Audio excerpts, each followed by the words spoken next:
Lección número 13 para el 29 de marzo del 2014. Terminamos el trimestre, hermano.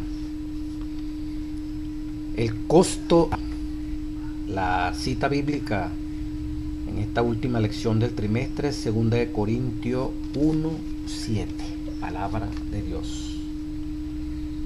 Y nuestra esperanza de vosotros es firme, sabiendo que como sois partícipes de las aflicciones, así también lo seréis de la consolación. Palabra de nuestro Dios. Hemos visto todo un trimestre el discipulado, condiciones para el discipulado, preparación para los que no es discipular, nuestro ejemplo máximo para discipular, Cristo Jesús, y las diferentes seres humanos que tenemos que discipular. Podemos decir, primera lección, ¿verdad? Los discípulos y las escrituras, utilizan las escrituras, cómo los discípulos trabajaron en base a las escrituras. Segundo, discipular mediante metáforas y las parábolas, pues, ya profetizado como lo iba a hacer Jesucristo para llegar a las almas. La oración, parte básica, la tercera lección de lo que es el discipular. Cuarto, discipular a los niños. Entonces comienza allí a quiénes hemos de discipular. Primero los niños. Después que hemos orado, tenemos el ejemplo perfecto de Cristo, cómo los discípulos trabajaron con la Biblia, como los enfermos, lección 5, lección 6, a la gente común, lección 7, a los desechados sociales, diríamos nosotros, a los perdidos, con los ricos, con los famosos, la lección 8, discipular a los poderosos, lección 9, lección 10, discipular a las naciones, lección 11, discipular a los líderes espirituales, preparación, ¿verdad?, para quienes van a trabajar en favor de otros. La ciega y los segadores, lección 12, ya terminando el trimestre. Y hoy, esta semana, el costo del discipulado. Bueno, después de todo esto, cómo debemos discipular, llevar almas a Cristo Jesús, cómo debemos preparar esas almas para Cristo Jesús, desde los niños hasta todas las naciones, adultos, gente rica, pobre, líderes religiosos, autoridades públicas, con todo ese proceso, hermanos y hermanas, ahora todo esto tiene un costo. Así, orando, siguiendo el modelo de Jesús, esa primera lección, utilizando los métodos de Jesús, el costo del discipulado, el precio que se paga por llevar las almas a Cristo Jesús. Dice la introducción: a lo largo de la historia, millones de personas voluntariamente sacrificaron su vida por Cristo. Fueron encarceladas, torturadas, a ridículo, soportaron que su familia los expulsaran y perseveraron a través de persecuciones religiosas. Pero no renunciaron a Cristo. Solo Dios conoce el sufrimiento que sus fieles soportaron. Por supuesto, Pablo advirtió de antemano: también todos los que quieren vivir piadosamente en Cristo Jesús padecerán persecución. 2 Timoteo 3:12. Y Pablo afirmó: pues para esto fuiste llamado, porque también Cristo padeció por nosotros, dejándonos ejemplo para que sigáis sus pisadas. Primera de Pedro 2:21. A pesar de las promesas de los así llamados predicadores de la prosperidad, los automóviles de lujo y las ganancias económicas no son bendición automática otorgadas a los creyentes. Al final estamos seguros de que cualquiera que sea el costo del discipulado, si consideramos la recompensa definitiva, este costo es muy bajo. Comencemos entonces, hermano, con la parte correspondiente al día domingo. Esta primera parte de la lección, toda esta lección puede parecer muy dura, pero va a aclarar muchos conceptos interesantes. El costo del discipulado. Nos mandan a leer Lucas 12, versículo 49 al 53. Lucas 14, 25 al 26. Y que hay que complementarlo con Mateo 10, 37. Primera prioridad, calcular el costo. Calcular el costo, la primera prioridad. Pudiéramos resumir amar a Jesús más que a familia, amigos, etcétera, etcétera. Lo vamos a estudiar. En Lucas 12, 49 al 53 nos dice lo siguiente. Porque vine a meter en la tierra, fuego vine a meter a la tierra. ¿Y qué quiero si ya está encendido? Pero de un bautismo me es necesario ser bautizado, y cómo me angustio hasta que se cumpla. ¿Pensáis que he venido a la tierra para dar paz? Os digo que no, sino disensión. Porque aquí en adelante 5 en una casa estarán divididos, 3 contra 2 y 2 contra ¿qué? Contra 3. El padre estará dividido contra el hijo, y el hijo contra el padre, la madre contra la hija, y la hija contra la madre, la suegra contra su nuera, y la nuera contra su suegra. Qué tremendo, hermano. Este es el primer versículo que nos van a leer. Ya vamos a pormenorizarlo. Luego viene nada menos que Lucas 14, 25 y 26.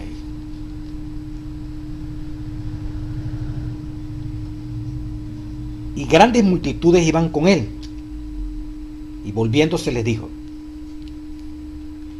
si alguno viene a mí y no aborrece a su padre, a su madre, a su esposa, a sus hijos, a sus hermanos, a sus hermanas, y aún también su propia vida, no puede ser mi discípulo. No puede ser mi discípulo. Porque la palabra aborrece, si no aborrece padre, madre, se puede interpretar mal la cosa, la palabra aborrecer. Pero el paralelo a esta misma cita, San Mateo 10,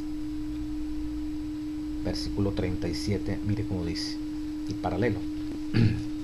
Está más especificado para evitar confusión.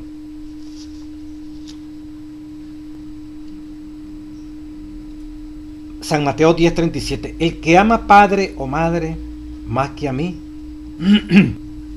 no es digno de ¿qué? De mí. Entonces, especialmente con la palabra,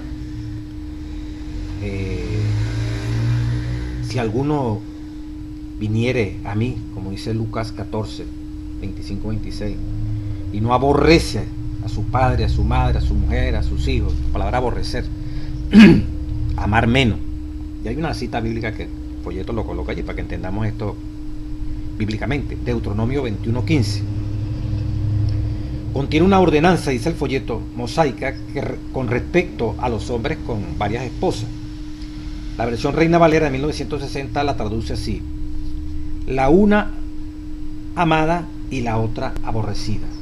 Lo que Moisés dice es que si el esposo favorece a las otras, no puede privar a la menos favorecida. Algunas otras versiones hablan de la una amada y la otra no. La idea es clara, relativo. En este contexto, aborrecido puede indicar amar menos, como dice Mateo 10:37. O sea, aborrecer, que no aborrece a padre y madre, ¿verdad? Como dice aquí: si alguno viniera en pos de mí y no aborrece a su padre y a su madre, hijo, familia, pues, amigo, y se quiere él más que a Cristo, no puede ser mi discípulo. Calcular el costo de ser cristiano, ser capaces de tener la primera prioridad, el amor a Cristo Jesús. Vamos a leer lo que dice el Espíritu de Profecía. Hay hombres y mujeres, en el Folleto de los Testimonios, tomo 2, página 128. Hay hombres y mujeres que lo han dejado todo por Cristo. Consideraron sus propios intereses temporales, su propio goce de la familia, de menos importancia, intereses del reino de Dios. No dieron a las casas y tierras, a los parientes y amigos, por queridos que sean, el primer lugar en sus afectos. para dejar el segundo a la causa de Dios. Y los que hacen esto, que dedican su vida al progreso de la verdad, a traer muchos hijos e hijas de Dios, tienen la promesa que recibirán 100 veces más, tanto en esta vida y en el mundo venidero, la vida eterna. De Mateo 19, 22. Repito la primera parte. Hay hombres y mujeres que lo han dejado todo por Cristo.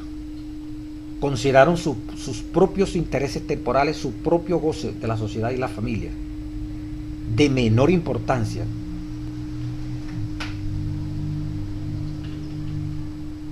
que los intereses del reino de Dios. O sea, los intereses de Dios están por encima de estos intereses terrenales. Sigue diciendo: los que trabajan desde un punto de vista noble y con motivos abnegados serán consagrados a Dios, su cuerpo, su alma y su espíritu. No ensalzarán el yo, no se sentirán competentes para asumir responsabilidades, pero no se negarán a llevar a carga, porque tendrán el deseo de hacer cuanto pueden hacer. No estudiaron su propia conveniencia. Lo que ellos preguntaron es: ¿cuál es mi deber? Oye los testimonios, tomo 2, página 128. El Salvador ordenó a sus discípulos que no esperasen que la enemistad del mundo hacia el Evangelio sería vencida,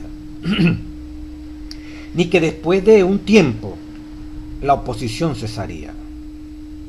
Cristo dijo: no he venido para meter paz, sino espada.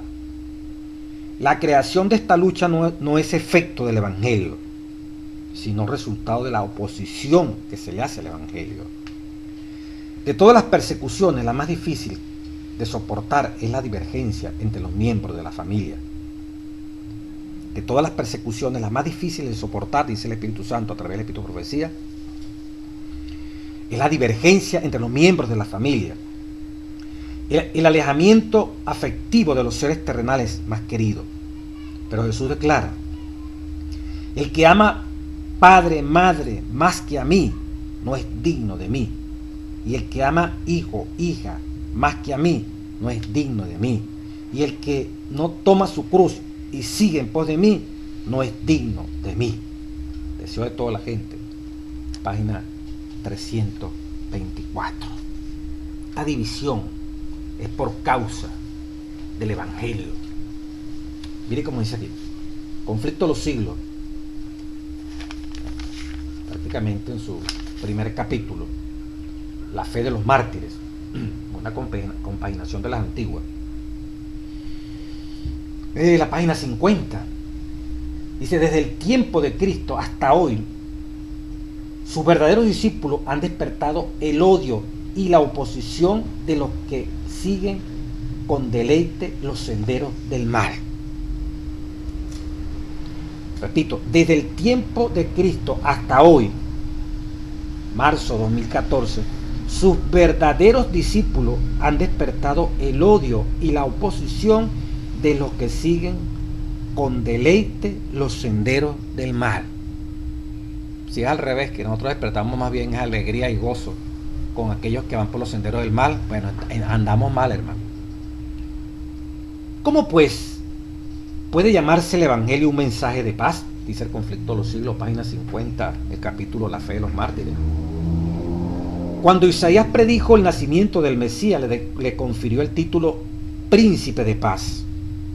Cuando los ángeles anunciaron a los pastores que Cristo había nacido, cantaron sobre los valles de Belén: gloria en las alturas a Dios y en la tierra paz, buena voluntad para con los hombres. San Lucas 2:14. Hay contradicción aparente entre estas declaraciones proféticas y la palabra de Cristo: no vine a traer paz, sino espada. Mateo 10:34, lo leímos de Lucas también. Pero si se las entiende correctamente, se nota una armonía perfecta entre ellas, dice el Espíritu Santo a través de la mensajera de Dios, Elena de White. El Evangelio es un mensaje de paz. El cristianismo es un sistema que de ser recibido y practicado, página 51, Fe de los Mártires, derramaría paz, armonía y dicha para toda la tierra, por toda la tierra. La religión de Cristo unirá en estrecha fraternidad a todos los que acepten su enseñanza.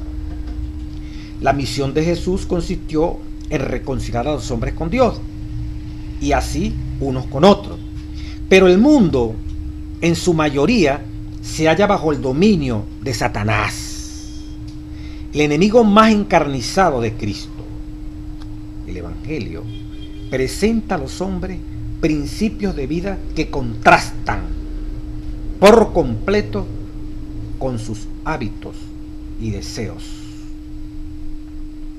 El Evangelio presenta a los hombres principios de vida que contrastan por completo con sus hábitos y deseos, y por esto se rebelan contra él.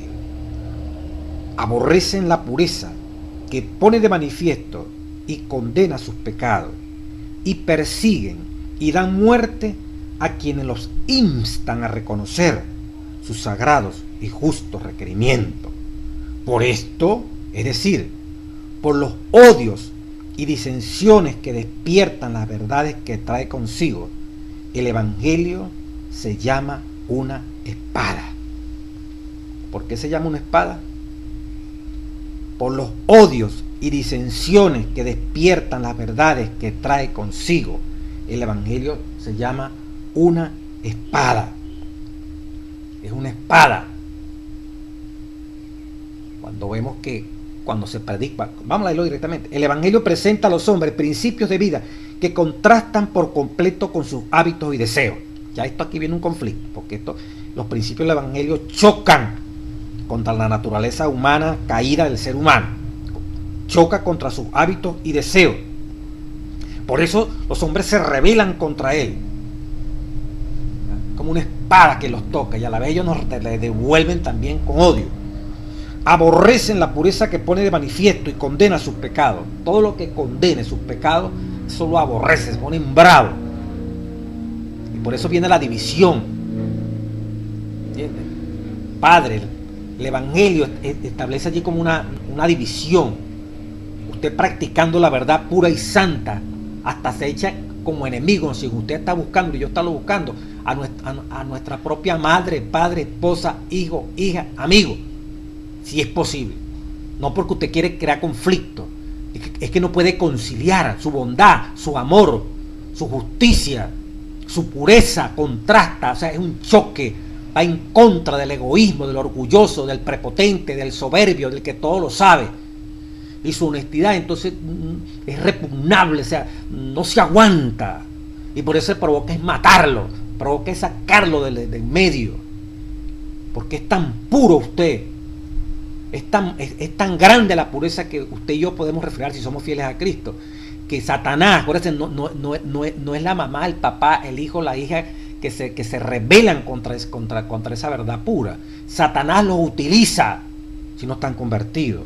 Entonces, como dice aquí, aborrecen la pureza que pone de manifiesto y condena sus pecados, y persiguen y dan muerte inclusive lo estoy colocando yo, y dan muerte a quienes los instan a reconocer su sagrado y justo requerimiento. Por esto, es decir, por los odios y disensiones que despiertan las verdades que trae consigo, por los odios y disensiones que trae consigo, que lleva consigo el Evangelio se llama una espada. ¿Por qué se llama una espada el Evangelio? Por los odios y disensiones que despiertan estas verdades. Es como una espada. Usted al predicar el Evangelio es como una espada que está trayendo allí. Se rompe la paz. No, yo no puedo permitir, pues yo no acepto que se robe aquí, pues. Yo no acepto la mentira aquí en la casa, pues. Ya eso incomoda. Yo no acepto que se esté peleando todos los días aquí. Tenemos que vivir en concordia. No, ¿qué hay? Y comienza la braveza, la molestia. Entonces ya usted está introduciendo una espada allí porque despierta el odio.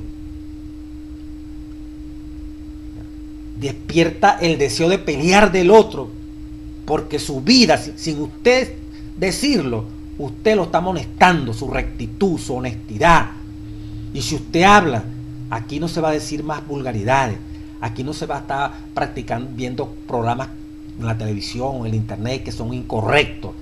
Para aquellos que les gusta eso, se van a rebelar, se van a molestar, lo van a odiar, la van a odiar, no la van a soportar. Y esos que se van a levantar, como lo leí anteriormente, lo peor, donde uno siente más el efecto del evangelio, cuando es espada, cuando se levanta la propia familia contra uno. Esa es la peor persecución, como lo leímos ahorita de las notas de Elena White. Esa es la peor que puede verse. El deseo de toda la gente, la página 324. De todas las persecuciones, la más difícil de soportar es la divergencia entre los miembros de la familia. Entonces tiene significado porque es una espada el evangelio, porque es fuego el evangelio, por el odio y las disensiones que despiertan.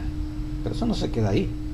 La página 136 del conflicto de los siglos, 136 del conflicto de los siglos,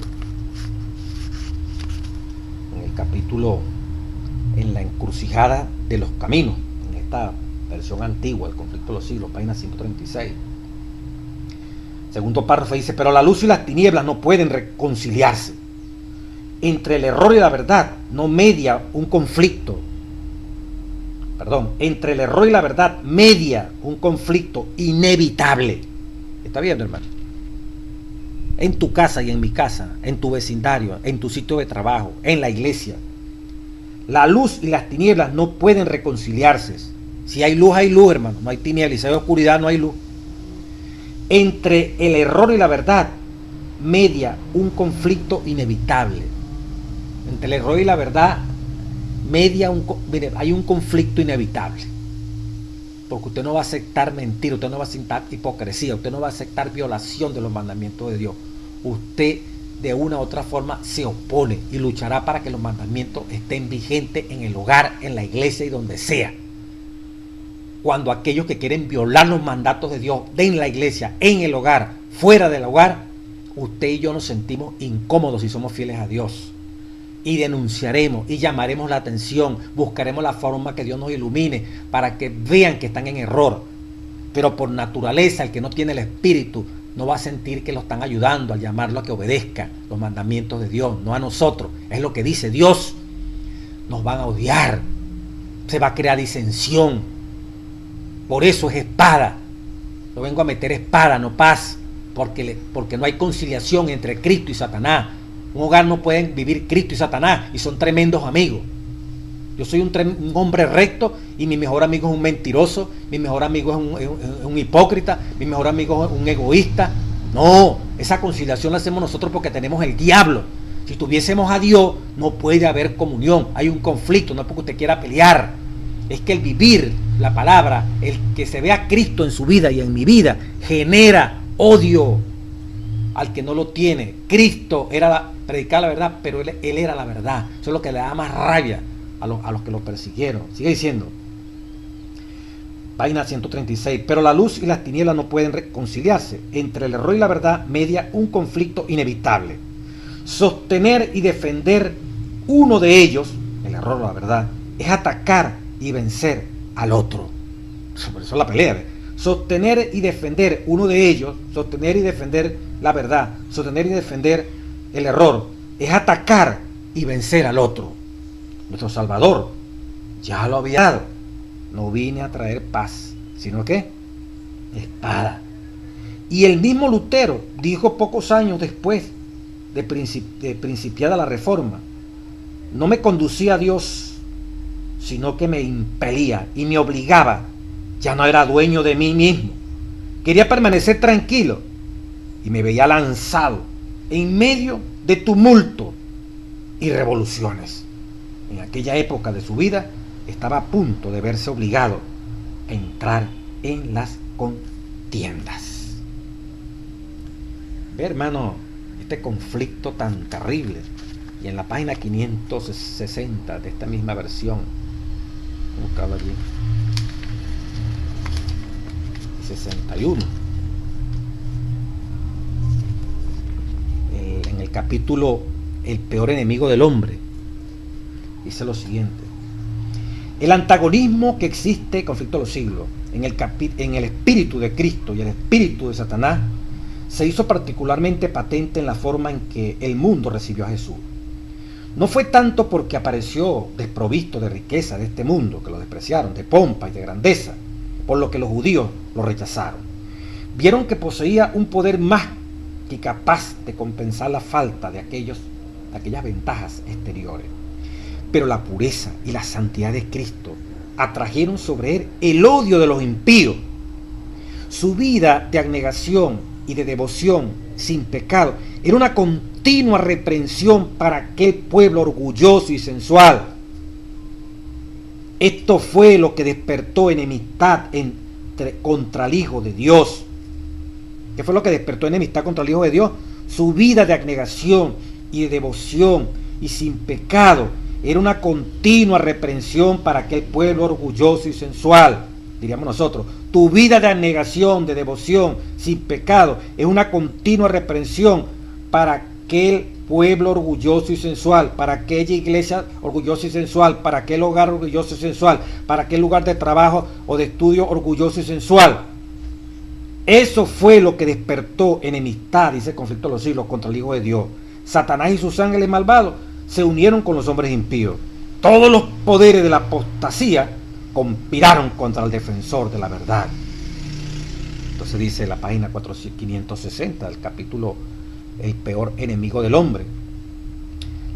Conflicto de los siglos. La misma enemistad que se manifestó contra el maestro se manifestará contra los discípulos de Cristo. Cualquiera que se dé cuenta del carácter repulsivo del pecado, digamos en nosotros, ¿verdad?, y que con el poder de lo alto resista la tentación, debemos en nosotros, despertará seguramente la ira de Satanás y de sus súbditos. Usted no lo quiere, hermano, pero inmediatamente viene la espada, ¿verdad?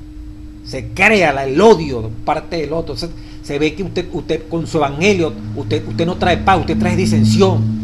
Pero ¿qué se va a hacer, pues? Como dice aquí, la misma enemistad que se manifestó contra el Mesías y se manifestará contra los discípulos de Cristo. Cualquiera que se dé cuenta del carácter repulsivo del pecado, todito tenemos, los que queremos ser fieles y entrar al reino de los cielos, tenemos que darnos cuenta de lo repulsivo del pecado. Y que con el poder de lo alto resista la tentación. Bueno, ese es el día a día, esa es la santificación, morir todos los días, vencer. ¿Qué trae como resultado esto? Despertará seguramente la ira de Satanás y de sus súbditos. Todo el que no esté con Dios, todo el que no tenga a Cristo en el corazón, se va a poner bravo, pues. ¿Y qué culpa tenemos nosotros? Nosotros queremos vivir en santidad, queremos ir al cielo. Vamos a bajar la guardia, vamos a acomodarnos a ellos y perdernos igual con ellos. Ir al infierno, al lago de fuego igual con ellos para complacer a mamadita, a papadito, a la esposa, al esposo, a los hijos, al pastor, al anciano. No, hermano mío, que se despierte la persecución, que se despierte toda la ira satánica como se despertó contra Jesús. El que usted sienta repulsión contra el pecado, el que usted resista las tentaciones, mire, algo muy individual, usted no está buscando pleito con nadie, pero es que eso despierta, como dice aquí, despertará seguramente la ira de Satanás y de sus súbditos, el odio a los principios puros de la verdad, las acusaciones y persecuciones contra sus defensores existirán mientras exista el pecado y los pecadores. Imagínese usted. Los discípulos de Cristo, oiga esto, página 561, conflicto de los siglos, el peor enemigo del hombre, capítulo S. Los discípulos de Cristo y los siervos de Satanás no pueden congeniar. ¿Qué dije? Los discípulos de Cristo, óigame aquí un momento, los discípulos de Cristo y los siervos de Satanás no pueden ¿qué? Congeniar.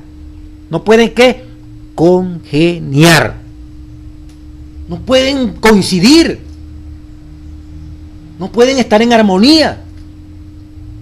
Pero nosotros hemos sido unos expertos, ¿verdad?, en lograr la armonía,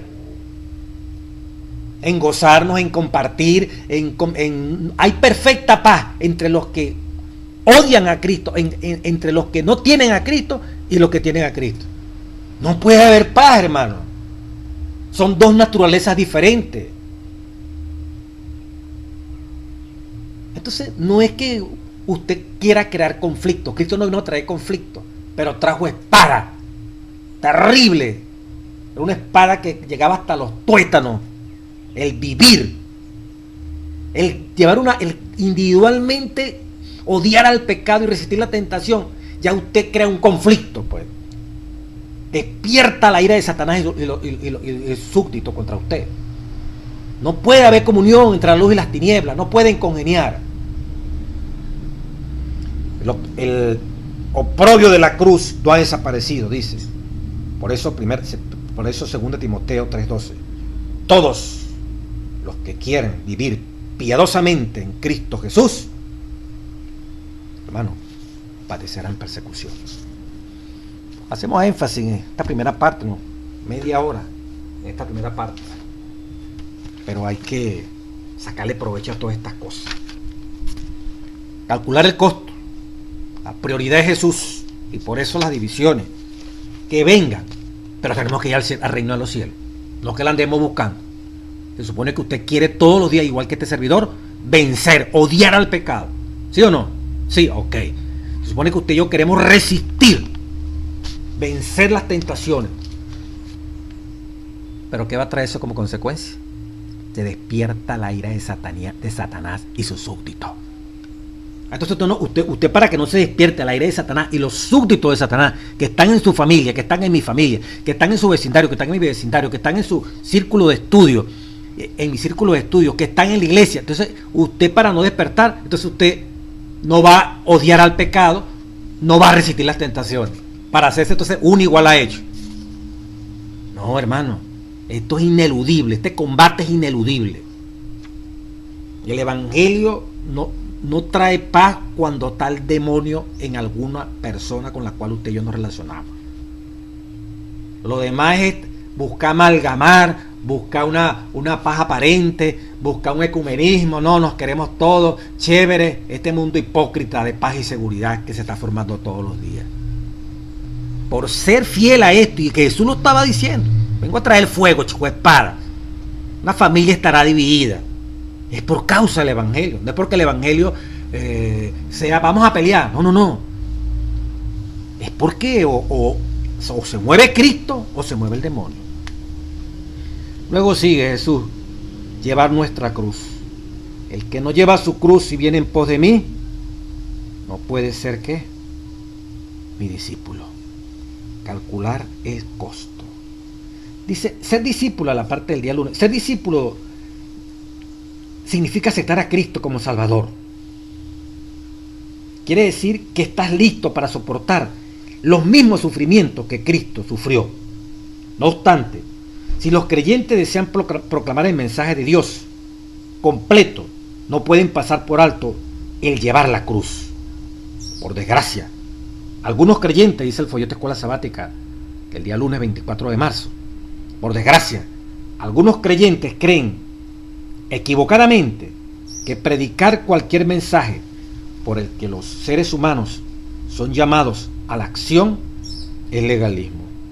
La gracia divina ha realizado todo, dicen algunos. Exclaman orgullosamente. Y la raza humana no hace nada sino recibirla. Jesús, sin embargo, no está de acuerdo con esto. ¿Sí? Dios va a hacer todo por nosotros, como dice aquí. Exclaman orgullosamente, la raza humana no hace nada sino recibir la gracia divina que ha realizado todo. Es tremendo este concepto, hermanos. Dios hace todo. El libro de las 92 tesis, ¿verdad?, de Morris Bende, bastante controversia despertó este libro acerca de la justificación por la fe. Mucha controversia, hace más de 20 años atrás. Y se combatió, ¿verdad?, ese concepto que como un paralelo con la tesis de Lutero. Este pastor ofreció a la iglesia la tesis que colocó Lutero allá en la iglesia. Entonces él también sacó un libro en relación con estas tesis. Y daba a entender prácticamente eso, porque tú no puedes hacer ningún esfuerzo, pues todo lo hace Dios. Y cualquier esfuerzo que se haga, ¿verdad? El tomar la cruz, ya ese es un legalismo. Ya ese es un legalismo. Entonces, menos mal que el autor del folleto está claro en esto, pues dice aquí, Jesús, sin embargo, no está de acuerdo con esto. ¿Verdad? Y no, porque realmente no es así, pues. ¿Qué significa esto? Tome su cruz y sígame. En este conflicto, ¿verdad? En la cita que nos van a leer aquí, vamos a profundizar un poquitico aquí, en Mateo 16, 21 al 25, Jesús, abreviando, dice, quítate delante de mí, Satanás. En Lucas 21, 12 al 19, dice, ¿qué debemos aprender de estos versículos acerca del costo de seguir a Jesús? Satanás, listo a destruirnos. Segundo, perseguidos, vamos a ser perseguidos, entregados a iglesias para ser castigados, encarcelados, llevados ante reyes, gobernadores, pero hay una promesa, dice, Dios dará palabras que ninguno podrá resistir ni contradecir, aborrecidos por todos por causa de Jesús. En Juan 15, 17 al 20, la tercera cita dice, el costo, ¿verdad? Si el mundo nos aborreció, si el mundo nos aborrece, a mí, dice Jesús, primero me aborrecieron. Otra cita que dice allí, 16, 1, 2 del libro de San Juan, os echarán de las iglesias, la sinagoga, y llegará la hora cuando cualquiera que os mate pensará que le está sirviendo a Dios, que le sirve a Dios. ¿Qué le parece, hermano?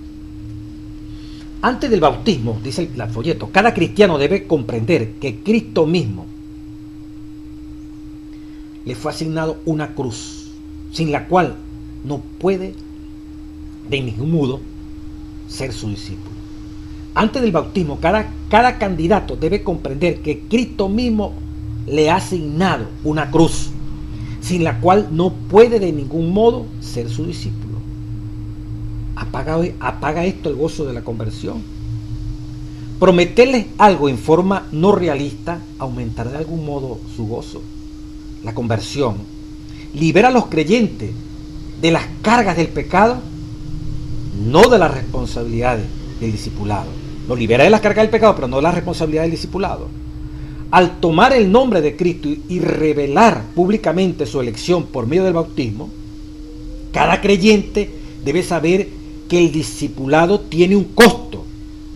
Entonces, ¿qué ofrece este mundo que hace que la oferta de Cristo no valga la pena? Nada. ¿Qué va a ofrecer? Pues como dice el folleto de escuela sabática, pues. Repito, el que no lleva su cruz, esto es como decir el costo, segunda parte, llevar la cruz, calcular el costo, segunda parte, versus la gracia barata. El que no lleva su cruz y viene en pos de mí, el que no está dispuesto a morir al pecado todos los días, resistir la tentación, odiar al pecado. Cuando decimos resistir la tentación, no la está resistiendo Cristo, es usted y yo. Ya lo vamos a leer como el apóstol Pablo aquí mismo en esta lección. Resistir, hermano, es, bueno, hasta la muerte, pues, como dice en Hebreos capítulo 12. El que no lleva su cruz y se lleva la cruz es símbolo de muerte. Cristo la llevó. No solamente la llevó, que en ella fue crucificado como un pecador. Si usted y yo no llevamos nuestra propia cruz, donde usted y yo tenemos que ser crucificados, tenemos que ser matados porque somos pecadores, porque pecamos. Si usted y yo no reconocemos al llevar esta cruz que merecemos la muerte, que somos miserables, que somos unos condenados a muerte, muy fácil hoy, la cargan en el pecho, la cargan en una cartera. Pero cuando Cristo dijo eso a los discípulos hace 2000 años atrás, cargar una cruz era símbolo de que uno es malo, que uno es una basura, que uno es un desecho, que uno es aborrecido por la sociedad. Y que los tribunales es una sentencia, morir en la cruz, a lo peor, es la escoria. Y que Cristo le diga a sus discípulos hace 2000 años, le dice, mire, el que no lleva su cruz, pero bueno, ¿acaso que soy malo, pues? ¿Acaso que soy un criminal, pues? ¿Acaso yo soy un degradado, un depravado en esta sociedad que merezco esa condena? Ellos no decían eso. Cristo se los dijo. Tienen que llevar su cruz. Ustedes tienen que morir por sus propios pecados. O sea, ustedes tienen que aceptar que tienen que morir todos los días a la vieja naturaleza humana. Tienen que pedir ese esfuerzo ferviente, orar a Dios para que le dé el dominio. Usted mismo es el que siente, ocupado en vuestra salvación con temor y temblor. Temor de apartarnos de estas cosas, temblar, porque no estamos frente a un Dios que podemos jugar con Él y en el sentido de abusar de su gracia. No, no, no. Dios es fuego consumidor, como dice el último versículo, ¿verdad?, del capítulo 12 del libro de Hebreo. Entonces, el que no esté dispuesto, el que no lleva su cruz, usted y yo tenemos que llevarla, porque aceptamos que somos pecadores, que tenemos orgullo, que tenemos egoísmo, de que la naturaleza humana todavía está aquí en nuestro corazón, nos bautizamos, pero eso está allí. Por eso Pablo decía, cada día muero. ¿A qué moría Pablo cada día? Al yo, a las pasiones, a que el hombre viejo otra vez quería montarse en la mente y desplazar a Cristo Jesús. Entonces tenemos que admitir, tenemos que Jesús dijo, bueno, vuelvo a repetir, el que no lleva su cruz personal y viene a mí, no es que la va a llevar usted, ya estoy listo, y está dispuesto a seguirlo a él, con todos los principios, normas y reglas que él propone, como parte del discipulado, de la disciplina de seguir a Jesús, de seguir la palabra de discipulado, y somos discipulados, dice, no puede ser mi discípulo. Usted tiene que aceptar que usted es un pecador, tiene que aceptar que usted tiene que morir todos los días, ¿verdad?, y luego, por mi muerte, su muerte, ¿verdad?, tiene validez, porque yo morí antes por usted, diría Cristo. Ahora requiere que usted acepte que la única vida en esta tierra es en Cristo Jesús, no en la carne y sangre de haber nacido de un hombre y una mujer. Somos vivos para Cristo porque hemos sido engendrados por la palabra de Dios. Ya no de padre y madre, no, engendrados por la palabra de Dios. Hemos resucitado. Cuando nos sacaron de las aguas del bautisterio, fue porque resucitamos a una nueva vida. El viejo hombre murió, Romanos 6, en la cruz del Calvario con Cristo Jesús. Es aquí, ya somos nuevas criaturas. Todos los días muriendo esa naturaleza perversa, que no quedó enterrada. Ahí está. Entonces, para que vengan a decir a otros, no, tú no tienes que hacer ningún esfuerzo. Cuando tú sientas ganas de tal cosa, deja a Dios solito te va a dar la victoria. Eso es falso, eso es mentira. Tiene que resistir. Siempre me acuerdo, ¿verdad? Mensaje del libro tomo 3, capítulo de la encarnación. ¿Qué es tentación? Es cuando usted se siente persuadido a cometer la acción errónea y resiste, dice. Persuadido a cometer la acción errónea. Usted resiste, dice, ¿verdad?, y allí se clama el auxilio divino. Y usted, en el nombre de Cristo, y yo somos vencedores. Dice, así fue como venció Cristo Jesús. Mensaje del libro tomo 3. Capítulo de encarnación, para que vengan a decir, no, es que la tentación, o sea, no, eso tú lo haces espontáneamente, tú vas a vencer. Hay cosas que ya a nosotros no nos atormentan, hemos tenido victoria, pero hay otras que todos los días usted y yo sabe que tenemos debilidad, y el que diga, no, yo no tengo debilidad, ya ese se le autorizó la mente, hermano. La santificación es la muerte diaria al yo. Que vengan a decir una gracia barata allí, usted no tiene nada que hacer, como Amor y venden una ilustración de esas tesis. Es como uno montarse en una escalera eléctrica de los grandes centros comerciales. Usted se montó allí, va paradito y la escalera va hacia arriba. Usted se puede caer, pero la escalera va hacia arriba. Nosotros decíamos hace 25 años atrás o 20 años cuando estos libros salieron de Amor y vende, no, si usted se cae y si no se levanta, usted no es como la escalera que usted va a llegar al piso siguiente. Usted se cayó, no se levantó, usted se pierde, hermano. Así que no es que, no, solito la escalera nos lleva. Eso va para arriba. Eso es falso, hermano. Eso es completamente falso. Todos los días tenemos que morir, llevar la cruz, aceptar que somos pecadores, que necesitamos todos los días la gracia infinita de Dios. Por eso, mientras más usted y yo nos acercamos a Cristo, más indignos nos sentimos. Y necesitamos de su gracia. Nos hace depender más de Él, para que nos cure, para que nos limpie, hasta que venga el sellamiento, hermano. Y finalmente el que sea justo siga siendo justo. Y el que no aceptó esta palabra y se molestará, y esto será una espada allí, ¿verdad?, que va a crear conflicto con los que me están oyendo. Bueno, asunto. Dios, este es mi pueblo y esta es la cizaña. Sigue la lección, ¿verdad? En el día martes, respuesta disciplinada. Dice, analiza los siguientes pasajes. Lucas 14, 31 al 33. Esta primera cita. Sería bueno del 28, como le coloqué aquí. El que construye, la respuesta disciplinada, los cálculos que se hacen para seguir a Jesús. Se sienta primero, calcula el costo para ver si tiene lo que necesita para acabar la torre. Jesús dice, ¿verdad? El que construye una torre calcula de manera sentada primeramente el costo para ver si tiene para acabar la obra. A veces uno dice, vamos a calcular el costo, voy a hacer una casa, pero vamos a calcular a ver si podemos echar un cuarto, si podemos hacer un cuarto, si podemos hacer las fundaciones. Cristo no dice, así no debemos hacer el cálculo. Aquí Cristo dice, el cálculo es quién, el que construye una casa, una torre, calcula primeramente sentadito para ver el costo y darse cuenta qué necesita hasta acabarla. O sea, voy a calcular, voy a hacer una casa, ver cuánto tengo yo para hacer esa, verla ya terminadita. Ese es el costo que se va a hacer. No voy a hacer que después, ustedes conocen lo que dijo Jesús, me quedo a media asta, allí a medias, con el piso echado sin las paredes. Ese no es el cálculo que se debe hacer. Pero hay algunos, ustedes llegan a los demás y se burlan, mira, este comenzó, no terminó. Este se metió a cristiano y mira, ahora está afuera. Este se metió a cristiano y mira lo que está haciendo. No calculó el costo. Tremendo, ¿verdad? Dice 1 Corintios 9, 24, 27. Todo el que lucha, de todo se abstiene. Pablo dijo, sujeto mi cuerpo y lo pongo en servidumbre. Ya vamos a hablar de eso. El Hebreos 12, 1 al 4. Despojémonos del pecado que nos acecha. Esa es la respuesta disciplinada. Esto nos toca a nosotros. Despojémonos del pecado, no Cristo, no nosotros. A través del Espíritu Santo, Cristo hablando a nosotros. Que nos acecha. Corramos con paciencia. Resistid hasta la sangre combatiendo contra el pecado. Usted y yo resistimos con el poder de Dios, pero sentimos la presión. La victoria es nuestra en Cristo Jesús. No es que Cristo se ganó la victoria y nosotros ni nos dimos cuenta. Pues peleó por nosotros y nosotros ni nos dimos cuenta, como lo planteaban los teólogos en ese momento. Estoy hablando de Morris Ben, de los que defendían esa falsa justificación por la fe.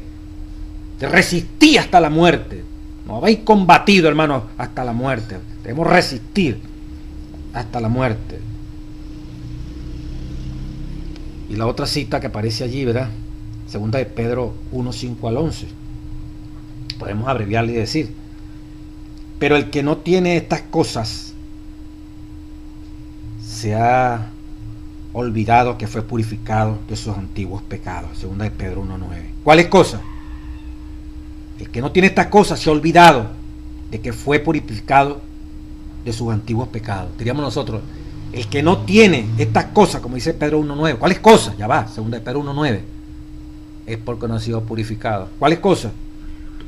Añadid a la fe virtud, a la virtud conocimiento, al conocimiento templanza, a la templanza paciencia, a la paciencia piedad, a la piedad amor fraternal, y al amor fraternal ¿qué? Caridad. Si no tenemos estas cosas, dice el apóstol Pedro, es porque nos hemos olvidado que fuimos purificados de nuestros antiguos pecados. Y volvió otra vez la basura del pecado en nuestras vidas.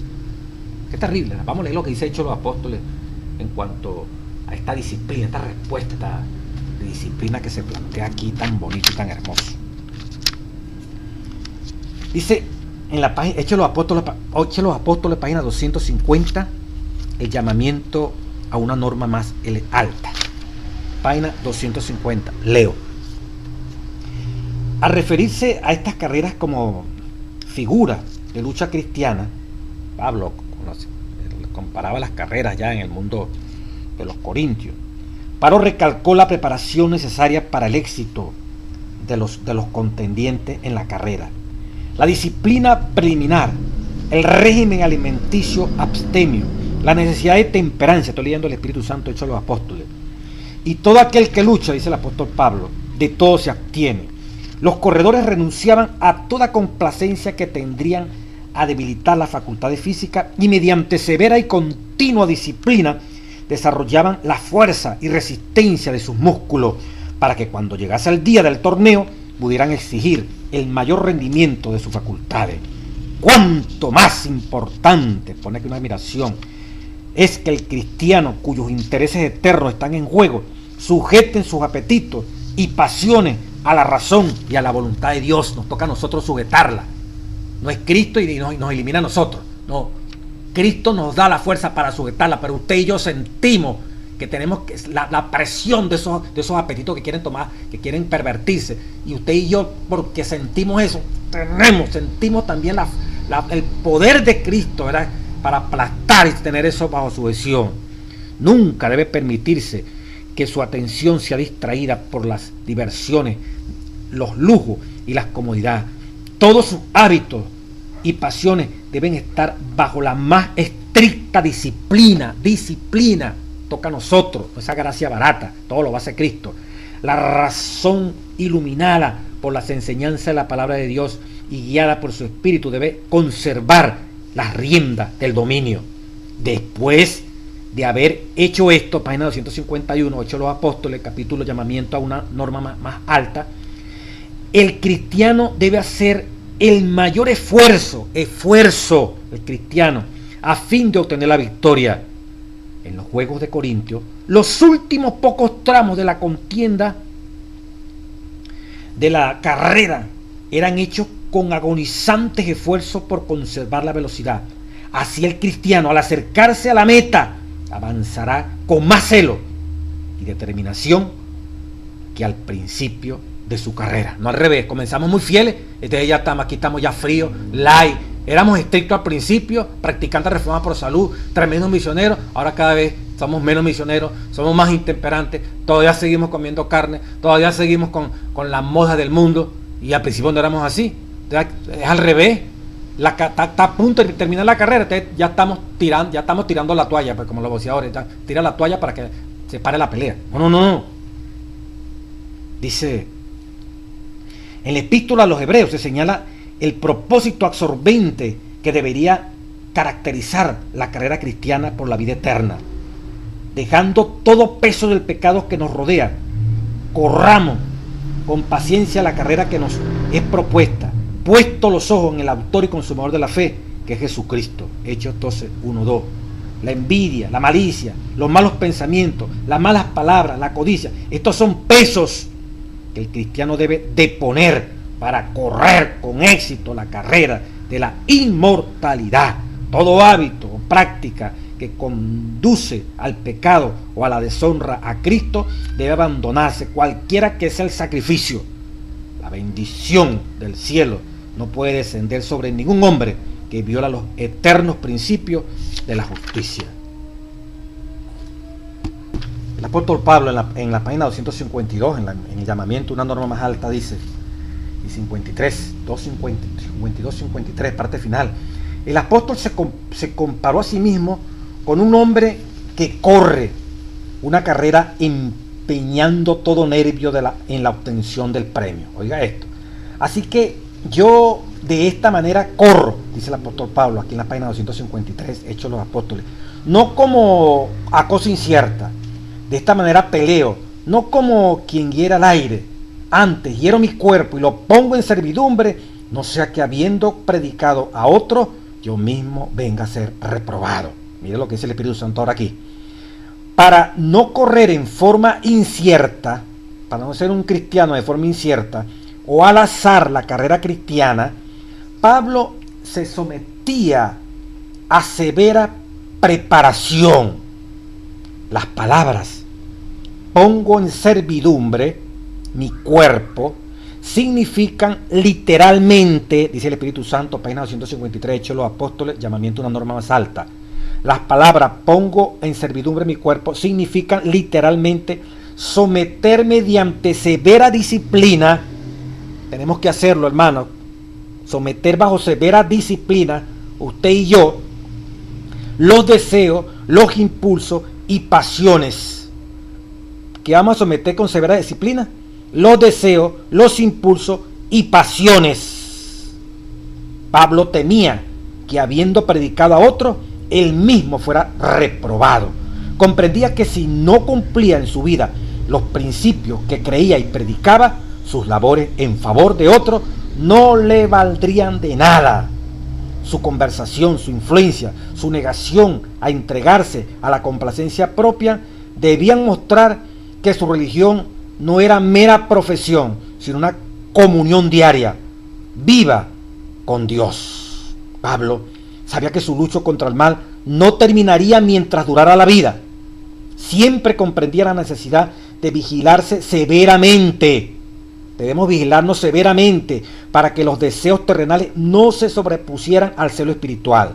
Con todo su poder continuaba luchando contra las inclinaciones naturales. ¿Qué hacía Pablo? Con todo su poder continuaba luchando contra las inclinaciones naturales. Es una lucha todos los días, hermano. Siempre manteniendo ante sí el ideal que debía alcanzar, y luchaba por alcanzar este ideal mediante la obediencia voluntaria a la ley de Dios. Era este propósito único de ganar la carrera de la vida eterna, lo que Pablo anhelaba ver revelado en las vidas de los creyentes de Corintio. Sabía que a fin de alcanzar el ideal de Cristo para con ellos, tenía por delante una lucha de toda la vida, que no tendría tregua. Les pedía que lucharan lealmente, día tras día, en busca de piedad y excelencia moral. Les rogaba que pusieran a un lado todo peso y se esforzaran hasta el blanco de la perfección en Cristo Jesús. Palabra revelada de nuestro Dios. Comparar los costos, dice la parte del día miércoles, ya finalizando. Una inversión tremenda, meternos a esto. Pero ¿qué costo, qué beneficio nos trae? Bueno, dice aquí el costo, ¿verdad? ¿Qué indican estos textos acerca de algunos de los costos? Si tu mano o tu pie te hacen caer, dijo Jesús, córtalos y échalos de ti. Mejor es entrar, ¿verdad?, manco y cojo que con los dos pies a la vida eterna, que con los dos pies y las manos tenerlo y no quitarlo porque causaban pecado y ser echado en el lago del fuego eterno. De manera simbólica, ¿verdad? Está hablando allí. Si tu ojo te es ocasión de caer, sácalo. Prívate, resiste fuertemente. Un poquitico de esto, mire. En el discurso maestro de Jesucristo dice, en el capítulo La espiritualidad de la ley, la página 55, dice, en una parte dice, solo la eternidad podrá revelar el destino glorioso del hombre en quien se restaure la imagen de Dios. Para que podamos alcanzar este ideal, debe sacrificarse todo lo que le causa tropiezo al alma. Por medio de la voluntad, oiga, el pecado retiene su dominio sobre nosotros. La rendición de la voluntad se representa como la extracción del ojo o la imputación de la mano. A menudo nos parece que entregar la voluntad a Dios es aceptar una vida contrahecha y coja, pero es mejor, dice Cristo, que el yo esté contrahecho, herido y cojo, si por este medio puede el individuo entrar en la vida. Lo que le parece desastre es la puerta, lo que le parece desastre es la puerta de entrada al beneficio supremo. Sacarse el ojo y cortarse la mano es como someterse a la voluntad de Dios. Cuesta. Someterse a la voluntad de Dios es como si estuviese a sacar el ojo, pero hay que hacerlo. Hay que dominar todo aquello que va en contra de la voluntad de Dios. Es mejor hacerlo para entrar al reino de los cielos. En una parte de allí, ¿verdad?, que afirman estos textos sobre los beneficios. ¿Cuáles textos? Lucas 18, 28 al 30. Dice,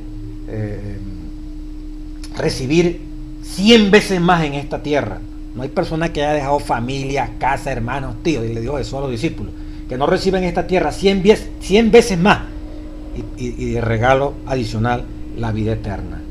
Casas, San Juan 14, 1, 3, la recompensa, vale la pena el costo, la inversión. Ahora Dios nos promete casa, morada, la nueva Jerusalén, y en Apocalipsis un cielo nuevo, una tierra nueva, verle el rostro nada menos y nada más que a Dios. Y la última, lo más maravilloso, pues una mejor resurrección. Hechos 11, 32 al 12, 4. Bueno, grandísimo lo que dice. ¿Qué dicen estos versículos personalmente acerca del costo y la recompensa del discipulado? Hebreos 11:32, creo que dije Hechos, Hebreos 11:32. Mire cómo dice tan bonito. Promesas. ¿Y qué más digo? Porque el tiempo me faltaría contando de Gedeón y de Barak y de Sansón y de Jefte, bueno, etcétera, etcétera, que por fe conquistaron reino, hicieron justicia, alcanzaron promesa, taparon la boca a los leones, apagaron fuegos impetuosos, evitaron filo de espada, sacaron fuerzas de flaqueza, fueron hechos fuertes en batalla, hicieron huir ejércitos extranjeros. Las mujeres recibieron sus muertos por resurrección, mas otros fueron torturados, no aceptando el rescate a fin de obtener mejor resurrección. Otros experimentaron vituperio, azote, y más de esto, cadenas, cárceles, fueron apedreados, aserrados, de los cuales el mundo no era digno, errantes por los desiertos, por los montes. Y todo esto, dice el versículo 39, aunque obtuvieron buen testimonio, mediante la fe no recibieron la promesa, proveyendo Dios alguna cosa mejor para nosotros, para que no fuesen ellos perfeccionados sin nosotros. La vida eterna, ese reino maravilloso que Dios nos fue a preparar y ha preparado. Termina aquí el folleto y dice, aquí se revela un concepto poderoso, especialmente en el versículo que dice, las mujeres recibieron sus muertos mediante resurrección, mas otros fueron atormentados. En un sentido, ser un discípulo y un discipulador puede reducirse en esencia a una cosa, una mejor resurrección. Seguimos a Cristo porque reinaremos con Él, porque tenemos la promesa, la esperanza de la redención, de una vida nueva en un mundo nuevo, sin pecado, sufrimiento ni muerte. Al mismo tiempo, porque se nos ha dado esta esperanza, esta promesa asegurada por la vida, la muerte y la resurrección y el ministerio sumo sacerdotal, Jesucristo. Procuramos señalar a otros esta misma esperanza, esa misma promesa. Al final, antes de que la gran controversia acabe, a menos que estemos vivos en la segunda venida, afrontaremos ya sea la primera resurrección o la segunda con los malvados. Sabemos con certeza cuál es la mejor, hermano. El costo del discipulado, pruebas, dificultades, lo que sea, pero qué sabroso que lleguemos a verle el rostro a nuestro Dios. Dios bendiga a su iglesia en este trimestre, y no importa el costo, el precio que hay que pagar por seguir a Cristo Jesús. Eso no vale nada para las glorias maravillosas que Dios nos ha prometido. Firme y adelante, hermano, sometiendo este cuerpo bajo la sujeción del Espíritu para obtener la corona de vida. Amén. Gloria al Señor.